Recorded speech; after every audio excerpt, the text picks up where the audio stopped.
Chief justice قاضی فائز عیسیٰ صاحب کہ آپ کی عدالت کے باہر اگر شہیر سیالوی جا کے بیٹھ جائے کرسی لگا کے اور بولے کہ میں چیف جسٹس تو کیا یہ کنٹمپٹ آف کورٹ ہوگی یا نہیں ہوگی؟ کہ I am trying to steal your identity. تو these Qadianis are trying to steal the identity of Muslim ummah. پوری پاکستانی قوم کے لیے، پوری امت مسلمہ کے لیے ایک بہت ہی حساس میٹر ہے.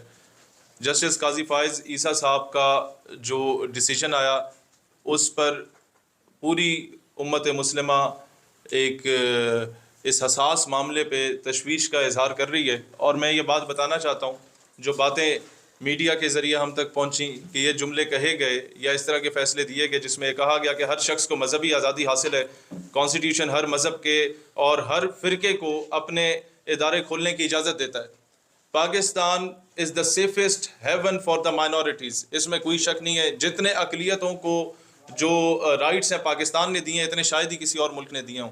لیکن معاملہ یہ ہے چیف جسٹس قاضی فائز عیسیٰ صاحب کہ آپ کی عدالت کے باہر اگر شہیر سیالوی جا کے بیٹھ جائے اپنی کرسی لگا کے اور بولے کہ میں چیف جسٹس ہوں تو کیا یہ کنٹمپٹ آف کورٹ ہوگی یا نہیں ہوگی؟ کیا یہ توہین عدالت ہوگی یا نہیں ہوگی؟ کیونکہ I am trying to steal your identity. تو these Qadianis are trying to steal the identity of Muslim ummah. اپنا ایک 2 نمبر بندے کو لے آئے اور بولے کہ جی یہ نبی ہے، پھر اپنے مذہب کو جس طریقے سے اسلام کے ساتھ ریلیٹ کرنے کے، مذہب بھی نہیں، فرقہ بھی نہیں، یہ جناب مذہب اور فرقے سے ایک الگ چیز ہے. یہ ایک فتنہ ہے جو آپ کی آئیڈیالوجی کو، آپ کی آئیڈینٹی کو سٹیل کرنے کی کوشش کی جا رہی ہے. تو جو آپ کو امت مسلمہ کو آئیڈینٹی کرائسس کا شکار کرنے کی بات کی جا رہی ہے، اور یہ چیز میں آج میڈیا کے سامنے کہتا ہوں کہ نکالیں آپ سپریم کورٹ کے کیمراز کی دوبارہ فوٹیجز چلائی جائیں میڈیا پہ اور دکھایا جائے کہ جب یہ فیصلے ہوئے تھے اور اس شخص کو بیل گرانٹ کی گئی تھی اس سے پہلے 3 مرتبہ اس کی بیل کو خارج کیا گیا تھا. لیکن جب فورنرز آئے تھے اور عدالت میں بیٹھے تھے، جب آپ کے میڈیا کو اجازت نہیں ہوتی تھی کہ وہ اپنی ڈیوائسز، اپنے کیمراز، اپنے لیپ ٹاپس لے کے عدالت میں جا سکیں، جب آپ کے وکیلوں کو اجازت نہیں ہوتی کہ اپنی ڈیوائسز، اپنے لیپ ٹاپس، اپنے کیمراز کو لے کے عدالت کے اندر جا سکیں، تو وہ لوگ جو یورپین کنٹریز سے آئے تھے اس فیصلے کو سننے کے لیے، اس فیصلے کو آبزرو کرنے کے لیے، وہ اپنے لیپ ٹاپس لے کے عدالت کے کمرے میں کیا کر رہے تھے؟ ان کی ڈیوائسز اوپن تھی سب کے سامنے. آج وہ فوٹیجز نکالیں اور اس قوم کے سامنے سچ اور حقائق کو رکھیں. ہمارے تمام اداروں کا، محکموں کا اور گورنمنٹ کا ایک مسئلہ ہے، اور وہ مسئلہ یہ ہے کہ ساری زندگی ہماری گزر جاتی ہے. We are trying to please the international community. We are trying to impress the international community. کن کو امپریس کر رہے ہو آپ لوگ؟ ان کمیونٹیز کو، ان سو کالڈ ہیومن رائٹس کی این جی اوز کو، ان so called champion of the human rights کو، جن کی زبانیں فلسطین پہ آج تک نہیں کھلی، جن کی زبانیں آج تک کشمیر پہ نہیں کھلی.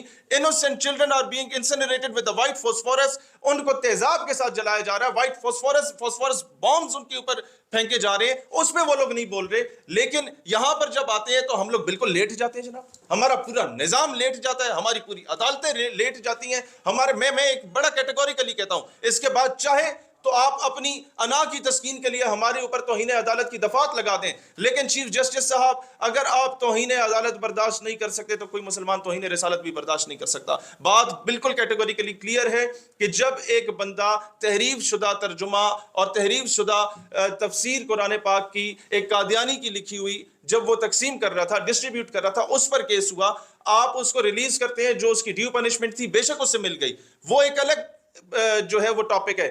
ٹاپک یہ ہے کہ آپ انڈائریکٹلی جو یہ بات کہے گئے ہیں کہ ہر فرقے اور ہر مذہب کو پورا اختیار ہے کہ وہ اپنا تشہیر کرے، وہ اپنی تبلیغ کرے، اس میں قادیانیت نہیں آتا ہے. اس میں آپ ہندوازم کو لا سکتے ہیں، سکھ ازم کو لا سکتے ہیں، کرسچینٹی کو لا سکتے ہیں، اس کو نہیں لایا جا سکتا. یہ 298B اور 298C کی کھلم کھلا خلاف ورزی ہے. اگر آپ اس طریقے کی سٹیٹمنٹس دے رہے ہیں تو کل کو آپ کے یہ جو آپ کا فیصلہ ہے اس کو جواز بنا کے قادیانی اپنی مسجدوں کے اوپر مینار بھی لگائیں گے، گنبد بھی لگائیں گے، اسی طریقے سے مسلمانوں والے نام بھی رکھیں گے، اور پھر جو مرضی وہ حرکتیں کرے، بدنامی ہمارے مذہب کی ہو رہی ہوگی.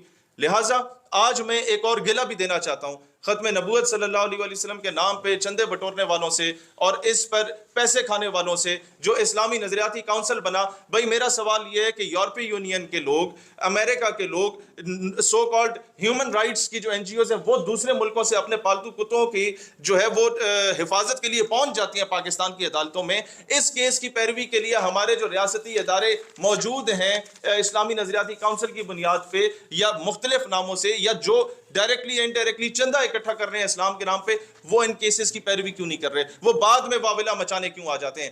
دوسری بات میں آپ لوگوں سے یہ کہنا چاہتا ہوں میرے بھائیوں, اس وقت اس چیز کی انکوائری کرنی چاہیے کہ الیکٹرانک ڈیوائسز وہ لے کے کیوں آپ کے سپریم کورٹ کے اندر گئے, کس نے انہیں جانے دیا, اور کیوں ہم لوگ دیکھیں ہم خود مختار پاکستان کبھی بھی نہیں بن سکتے جو اپنے فیصلے خود کرے جب تک ہم دنیا کو امپریس کرنے میں لگے ہوئے ہوں گے.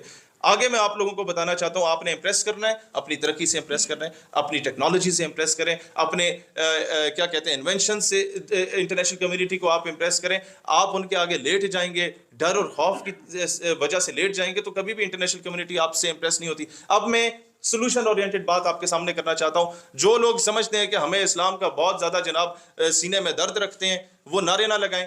آپ سب کی پارٹیوں کی 1-2 سیٹیں اسمبلی میں موجود ہیں, میں ان سے کہتا ہوں قرارداد لے آؤ, ایک جڑیں بنو اور یہ قرارداد لاؤ. کاش کہ ہمیں ایک سیٹ بھی ملتی, ہم لوگ یہ بات ضرور کر دیتے, لیکن آپ لوگ سارے پہنچ چکے ہیں. ہر سیاسی مذہبی جماعت اس وقت اسمبلی میں بیٹھی ہوئی ہے, 1 سے لے کے 50, 60, 70 سیٹوں تک. وہ یہ قرارداد جا کے لے, آپ کے آدھے مسائل حل ہو جائیں گے کہ ہر اقلیت کے بندے کو پورا رائٹ ملنا چاہیے کہ وہ سرکار کے تمام اداروں میں, محکموں میں, ہر جگہ پہ نوکری کر سکتا ہے. لیکن کوئی بھی قادیانی کیونکہ وہ پاکستان کے کانسٹیٹیوشن کو نہیں مانتا, تو the one who is not sincere with the constitution of Pakistan, he can never ever be sincere with the state of Pakistan. لہٰذا کوئی بھی قادیانی گزٹڈ پوسٹ پہ نہیں ہو سکتا, نہ ہی فورسز میں ہو سکتا ہے, نہ بیوروکریسی میں ہو سکتا ہے, نہ جوڈیشری میں ہو سکتا ہے, نہ پولیس میں ہو سکتا ہے, اور کسی بھی جگہ پہ نہیں ہو سکتا. آپ کے ملک کے آدھے مسائل حل ہو جائیں گے. آپ کو نہ دھرنے دینے کی ضرورت پڑے گی, نہ آپ کو احتجاج کرنے کی ضرورت پڑے گی, نہ آپ کو نعرے لگانے کی ضرورت پڑے گی. اور دوسری چیز جو ہمیں کہا جاتا ہے کہ جناب ریاست کی جانب سے کہا جاتا ہے کہ ہم مجبور ہیں, انٹرنیشنل پریشر بہت ہے, اس انٹرنیشنل پریشر کو ختم کریں.